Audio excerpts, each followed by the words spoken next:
A paz do Senhor. Vamos fazer aqui um comentário bíblico sobre a lição de número 7, o lugar santo.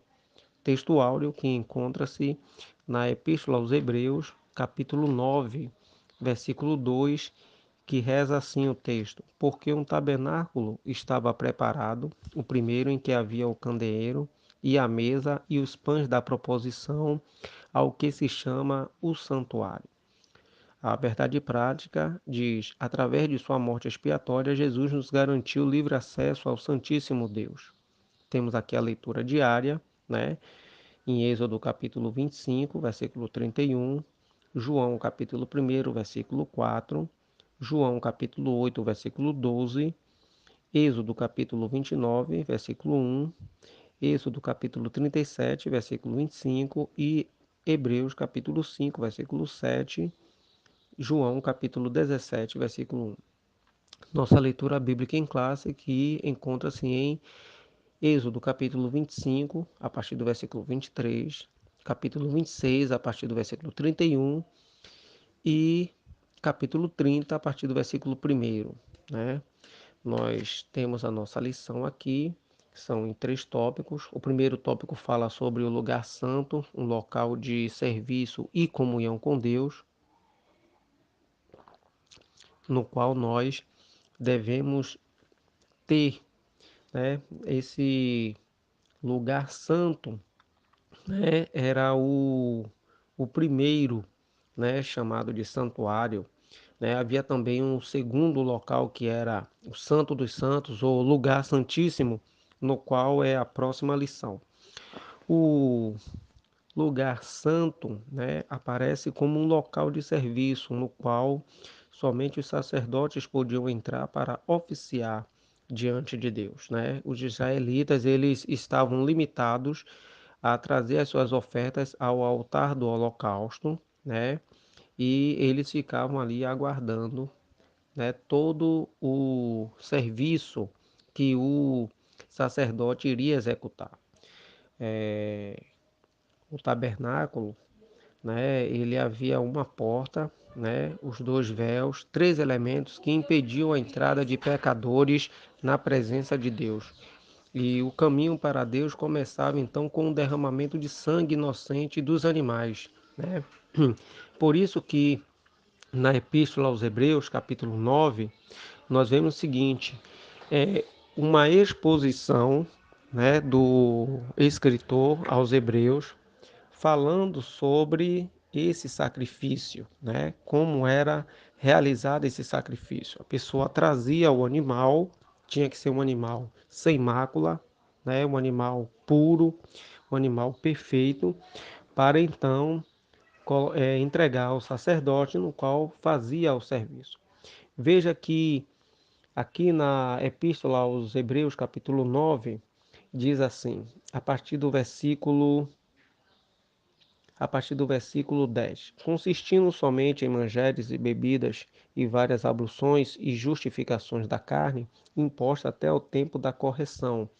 Mas vindo Cristo, sumo sacerdote dos bens futuros, por um maior e mais perfeito tabernáculo, não feito por mãos, isto é, não desta criação, nem por sangue de bodes e bezerros, mas por seu próprio sangue, entrou uma vez no santuário, havendo efetuado uma eterna redenção. Porque se o sangue dos touros e bodes e a cinza de uma novilha esparzida sobre os imundos os santificam quanto à purificação da carne, quanto mais o sangue de Cristo, que pelo Espírito eterno se ofereceu a si mesmo imaculado a Deus, purificará a vossa consciência das obras mortas para servirdes a Deus. Veja que esse o povo levava então um animal, né, e sacrificava, né, em prol de seus pecados. Então, hoje nós não precisamos, não necessitamos mais fazer essas realizações, porque nós já temos a Jesus que executou, efetuou um eterno e perfeito sacrifício, morrendo em prol dos nossos pecados. É por isso que o profeta João Batista afirmou que Jesus é o Cordeiro de Deus que tira o pecado do mundo. Por quê? Naquela época, quando se trazia o animal em prol do pecado, ele não tirava o pecado da pessoa, apenas cobria, capacitando a pessoa, né, a estar ali na presença de Deus. Era algo que estava direcionando a algo perfeito, a algo que seria uma obra redentora completa. Os sacerdotes, né, eles ministravam ali, né, os sacrifícios ao Senhor, mas também era um local de adoração e de profunda reverência. E nos dias atuais devemos ter o mesmo espírito quando exercemos um ministério na igreja ou apresentamos o nosso culto ao Senhor. Primeiro que nós devemos ter em mente que, segundo depreende do texto da Epístola aos Coríntios, capítulo 6, verso 19, que o nosso corpo é templo do Espírito Santo de Deus, devemos ter total reverência a Deus, né? E também adorá-lo de todo o nosso coração, de toda a nossa força, com todo o nosso entendimento, visto que a Deus nós devemos oferecer a Ele um culto racional, como está escrito na Epístola aos Romanos, capítulo 12, no qual nós devemos estar totalmente entregues nas mãos de Deus e ser grato a Ele por todos os benefícios que Ele nos tem dado. O propósito do lugar santo tinha como principal função ser o local onde os sacerdotes ministravam os sacrifícios pelas diversas espécies de pecados cometidos pelo povo, né? Então, a cada violação individual, familiar ou nacional, o sacerdote então ele entrava no lugar santo e apresentava a Deus um sacrifício, né? Só que esse ato regularmente feito não era algo perfeito, né? Era algo que era necessário ser utilizado porque o povo precisava ter comunhão com Deus. E Deus, ele é, queria ter uma comunhão com o povo, só que o povo não poderia estar na sua presença de uma maneira imunda, pecadora. Tinha que ter um sacrifício, alguém tinha que morrer em prol da pessoa, né? Então já algo que simbolizava, então, ou seja, é, a pessoa pecadora, então ela pegava um animal inocente e levava para que fosse sacrificado em prol do seu pecado, em prol da sua pessoa, né? É por isso que nós vemos aqui algo bem interessante no livro de Levítico, capítulo 17, a partir do versículo 10, que diz assim: capítulo 17, versículo 11: Porque a alma da carne está no sangue, pelo que vos tenho dado sobre o altar, para fazer expiação pela vossa alma, porquanto é o sangue que fará expiação pela alma. Esse trecho aqui explica a razão do derramamento do sangue de um animal como um sacrifício e o significado disso como uma expiação, pois o sangue do animal era identificado com a própria vida da pessoa. Veja comigo no versículo 14 que diz assim: Porquanto é a alma de toda a carne, o seu sangue é pela sua alma. Por isso tenho dito aos filhos de Israel: Não comereis o sangue de nenhuma carne, porque a alma de toda carne é o seu sangue, qualquer que o comer será extirpado. Então veja que, sendo assim, o sangue fazia então a expiação pela vida humana, né, pela morte de uma vida. Ou seja, o ser humano a pessoa não precisava perder a sua vida por ter pecado, porque a vida do animal era o preço que respondia pela sua própria vida, né? Então, esse princípio de expiação vicária, através do sangue alheio, vai nos ajudar a compreender a importância do sangue de Cristo para obtermos a nossa salvação sobre um novo concerto, né? Sobre os tempos atuais. Quando Jesus ele derramou o seu sangue na cruz, ele deu a sua vida em substituição à vida do pecador, né?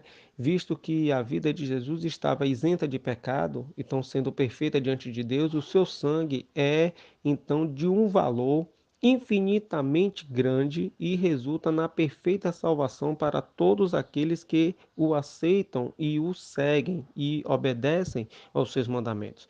Veja que lá na Epístola aos Hebreus, ou a Epístola que escreveu São Pedro, veja comigo lá, na primeira Epístola que escreveu São Pedro, no capítulo 1, versículo 18 diz: Sabendo que não foi com coisas corruptíveis como prata ou ouro que fostes resgatados da vossa vã maneira de viver, que por tradição recebestes dos vossos pais, mas com o precioso sangue de Cristo, como de um cordeiro imaculado e incontaminado. Então veja aqui, Jesus então ele substituiu-nos, né? Então ele teve uma morte vicária, expiatória em prol dos nossos pecados, em prol dos pecados da humanidade. E assim nós podemos ter comunhão com Deus mediante a fé em Jesus, né? Aqui também na nossa lição nós vemos três peças, né, que compunham o interior do lugar santo, que era o castiçal de ouro, a mesa para os pães da proposição e o altar de ouro para os incensos. O castiçal era feito de uma só peça, né, de ouro, sustentado por uma coluna central, de onde saíam 3 braços de cada lado, formando assim 7 lâmpadas. E essas lâmpadas eram interiormente alimentadas por dutos, nos quais havia uma mecha embebida no azeite, fornecendo dessa forma um combustível, né, que uma vez aceso fazia o castiçal iluminar todo o ambiente. Nos evangelhos, Jesus ele é apresentado como a luz do mundo, né? Então ele certa vez ele disse aos seus discípulos: Vós sois a luz do mundo. A igreja também ela tem que ter essa mesma função, a de iluminar o mundo, levando a palavra de Deus, pois no Salmos de número 119, versículo 105 está escrito que lâmpada para os meus pés é a tua palavra e luz para o meu caminho. Então nós devemos levar o evangelho, a palavra de Deus para as pessoas para que elas possam ser iluminadas com a revelação de Deus através da pessoa de Jesus Cristo. Também temos aqui a mesa com os pães da proposição. Essa mesa era feita de madeira de acácia e recoberta de ouro e eram colocados 12 pães da proposição, né? Esses pães eram feitos sem fermento e deviam ser comidos pelos sacerdotes, a fim de que os ministrantes estivessem nutridos para exercer o ofício da presença de Deus. Veja que Jesus, ele no capítulo 6, ele é apresentado, do Evangelho de São João, capítulo 6, ele é apresentado como o pão da vida. Então é necessário que nós venhamos a nos alimentar do pão da vida que é Jesus, para estarmos aptos para exercer o ofício, né, sacerdotal, esse trabalho ministerial, né?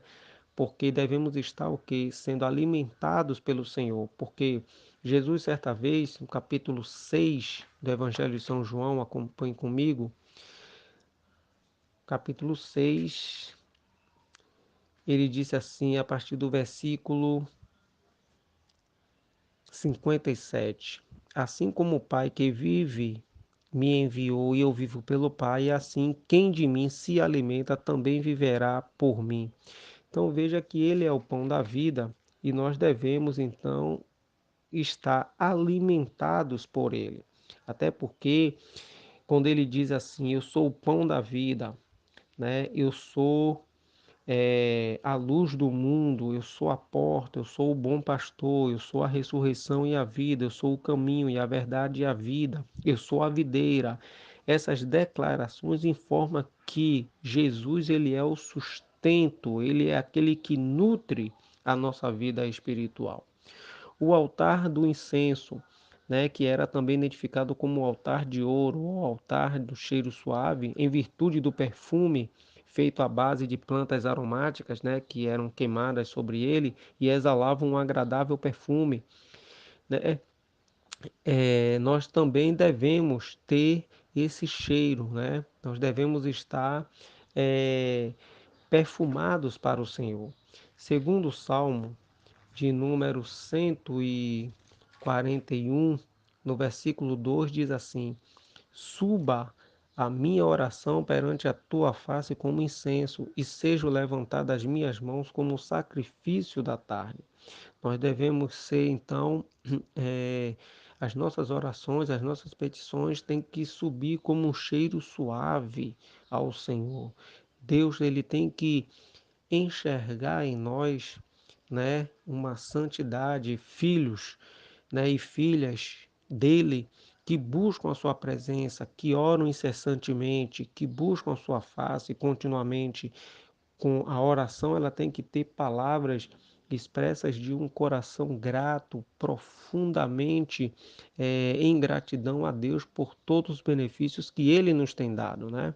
Então nós devemos ter essa comunhão com o Senhor, até porque a Bíblia diz que nós devemos orar sem cessar, orando em todo o tempo. Então a nossa oração, ela não são palavras repetitivas, mas são palavras que procedem do coração de uma pessoa que tem intimidade e gratidão a Deus. O véu que demarcava o lugar santo e o lugar santíssimo, nós vemos que havia uma separação, e esse véu, ele fazia uma separação do lugar santíssimo, né, que é onde havia apenas a Arca da Aliança, e o lugar santo. O lugar santíssimo, só quem adentrava era o sumo sacerdote, no qual nós falaremos na próxima lição. Deus assim vos abençoe em nome de Jesus.